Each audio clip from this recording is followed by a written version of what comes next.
What's going on, guys? Welcome back to the channel. For today's video, we're going to be checking out the Transformers Studio series The Last Knight Core Class Decepticon Mohawk. And it's really awesome to finally see more members of Megatron's Suicide Squad make it into the line. This guy, along with many other Decepticons from that film, were all unfortunately mainly absent when it came round to that original Transformers 5 toy line. So with the release of Mohawk, I hope this now means that both Dreadbot and Onslaught are not too far behind. Now, as we check him out, despite being based on one of the later Michael Bay designs, he's surprisingly pretty spot on to how he does very briefly show up in the movie. And as we check out the details for this Decepticon punk, that mechanized Mohawk is looking wicked. I also really like how the teeth match up with the chain of the bike mode, and the spray paint job for a core class is honestly looking kind of sick. Check out some of the mechanical details we have here for the chest unit, and this guy was easily one of the smallest members from Megatron's crew, but definitely one of the most savage looking. So check out the forearms with these inbuilt serrated blades and the stash of daggers which he has stored away on the side of his thigh. It really is a shame in some ways that we never saw this guy properly go head to head in battle against at least Bumblebee, as I think it would have made for a wicked action sequence to have seen this tiny Decepticon gremlin try and take out one of the larger Autobots. And as we check him out here from the back, despite being a core class, he's surprisingly pretty kibble free. The wheels are accurate to how they showed up in the movie, so that's pretty wicked. There are a few hollow spaces here and there, but definitely nothing terrible for a $10 release. And this is one of the very first Bayformer Studio Series figures to be released in a very long time, so it is wicked to see the return of his iconic chicken leg design, which surprisingly has been very nicely detailed. So definitely a banging core class for one of the very first brand new members of Megatron's crew. We are so far off to a banging start.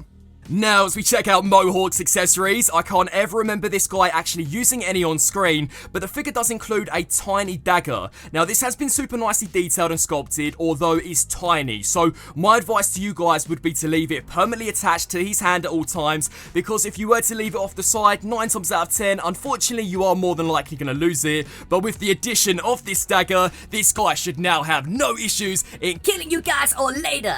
And as we all know by now, Studio Series is about bringing some of those big, iconic scenes to life. So this figure includes a feature which I haven't seen advertised anywhere until his release, and that's that you can recreate his final on-screen moments where Bumblebee literally blows him to bits. So if you take a hold of his head, you can blast it clean off his shoulders, which I thought was wicked. Both of the ports and the tabs are Blast Effect compatible, so you can really sell the idea that this guy has literally been obliterated, which for a core class I thought was a fantastic integration. And as we check out Mohawk's posability, he is surprisingly super well articulated. So up first, the head is on a swivel. This will look left, it will look right, but check this out. What up, fellas? Man, I wanna kill you all right now, but I'm gonna kill you later. Hell yeah, Decepticons is in the streets. He does feature some proper jaw articulation, which if I'm not mistaken, up until this point we've only seen featured on the Studio Series Leader Class Optimus Primal. So that is a wicked inclusion for a tiny little core class. If you utilise the transformation joint, it does allow the neck to go slightly further backwards, so you can maybe have him cackling away at one of the Autobots' brutal demises. The shoulders are on ball joints, so these will hinge forwards, backwards, out to the side. The elbow is double jointed due to transformation, so you get way past 90 out of that, and this bottom joint kind of acts as the bicep rotation, so that's pretty sweet. Unfortunately, he is missing a waist joint, which if included would have made this guy just as articulated as some of the larger releases. But anyway, the hips are on ball joints, so they'll kick forwards, they'll go backwards roughly to that far,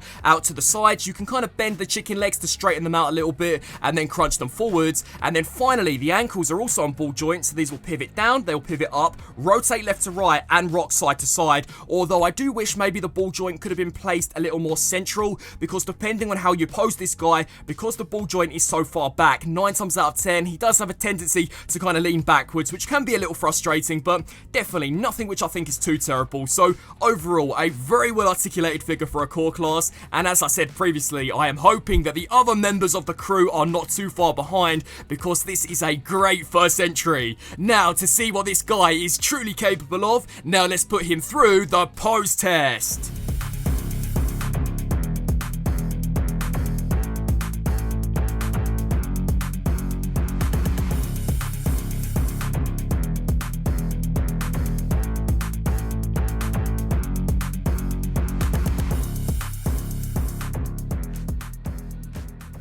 Now, checking out some comparisons, we are going to be going in order from tallest to smallest. So first up, we have the leader of the squad, the Transformers 5 Voyager class Megatron, Studio Series KSI boss aka Nitro Zeus, the Transformers The Last Knight Voyager class Optimus Prime, the Decepticon member that was so brutal that he was missing in action, Decepticon Berserker, Deluxe class Transformers 5 Barricade, Studio Series Hot Rod, Crosshairs, and this is the Autobot which I wish more than anything could have gone up against Mohawk. He was by far one of the best out of the entire Transformers 5 lineup, and I think these two, their personalities kind of clashing against each other during combat would have just been awesome. The Transformers Studio Series Deluxe Class Drift, Rise of the Beasts, Bumblebee, Core Class Freezer, and RC. And am I crazy, or could Mohawk's mold work better for RC than what we originally saw from the Rise of the Beast line? I just think the wheel placement on the back is a lot more accurate to what we actually saw in the Rise of the Beast movie than having them just kind of hanging off the back of her leg. So maybe this is a retool which perhaps we could see in the future. And finally, Legacy Iguanas and a right-hole blast from the past, the Deluxe Class Squeaks. Now, checking out Mohawk's transformation, it is quite straightforward but a little bit fiddly, mainly due to his scale. So first of all, you are going to want to utilise that neck joint, bring the head here all the way to the back. Then we can take this tyre and bring this here up and over the top. Then what we'll do is bring the shoulders and the legs here down to allow for enough clearance for this front tyre to spin all the way around exactly like that. Then what you'll do is you will utilise both of those elbow joints, compress these up against each other like this, rotate this section here all the way around. So at the moment the arm should look like this, and then we're going to utilize kind of these hinge joints to shift this up so that these tabs and slots perfectly line up with those sections. So just kind of compress that there, snap that into place just like that. Do the same here for this side. So again, compress those elbow joints, spin this here around at the shoulder, and then utilize this hinge joint to shift this piece here up so that we can perfectly line up all of those tabs and slots. Then for the next step, you are going to want to take the knee joints, straighten these here out all of the way, and then we're going to utilize the hip joints, bring these up. Now these tiny little slots are basically going to rest into those tabs, so bring those up, line that up like that, and do the same here for this side. Then what you'll do is we will meet in the middle, snap these pieces here in, and on the back of the bike is this little tab that is going to shoot into that slot. So bring that down, snap that into place, and bang! Here we have Mohawk fully transforms into his motorcycle mode. And considering the transformation is more or less just the robot crumpling up, I think they've done a pretty good job in making that into a basic bike mode. To be fair, it is pretty accurate to what we did very briefly see in the Transformers 5 movie, and there are some quite cool details, especially when it comes here to the tyres. I quite like the handlebars and the headlights as we check him out here from the back. Personally, I actually think this looks better than the Rise of the Beast RC, so again, could they maybe take this mold in the future and turn it into that character? I guess only time will tell. And as we check Mohawk here out from the back, again, there are even more details such as the shocks. So definitely a decent bike mode. Both wheels can spin, so this guy shouldn't have any issues in getting those vile beings. And as we check out the accessory storage, the tiny knife can be tabbed into the side of the bike, and I guess this can kind of act as his kickstand, although to be fair, the figure kind of stands upright in this form without it anyway, but still pretty cool how they have made use out of the weapon even in this form. Now, checking out some vehicle mode comparisons, up first we have the Transformers 5 Optimus Prime.